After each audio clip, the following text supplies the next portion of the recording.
There is a national bird working group that also had a meeting and that they've had discussions on what is the recommended actions.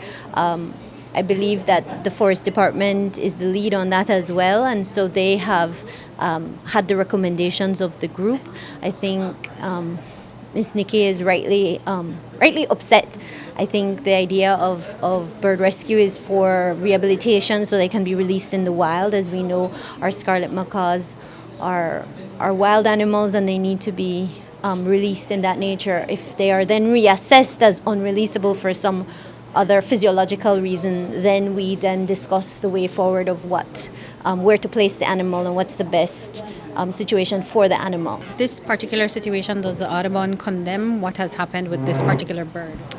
As far as we've got the information we've gotten, yes, because it seems that the bird was releasable, but like I said, the vet and the whole process of how that is determined is something that is being reviewed at this moment. I think the protocol that is followed right now is that they are reared. The chicks are reared. Those that are at high risk, they're reared, and the whole premise of doing that is so that they can be released. Having them in a cage is not necessarily the best ideal situation for them. And would it be your opinion as well that having them in a cage on an island might be the worst possible situation for that Scarlet Macaw? I think the conversation is there's two conversations. One, what is the process? Right now the process is that we are rearing them to be re-released.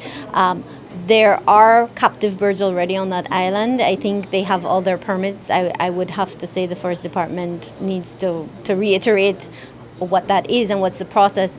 But yes, captivity is not the ideal, and the reality is that once those birds are in captivity, they're handled a lot. So the idea is taking your pictures with the birds behind you, and so a lot of traffic, and it's not conducive.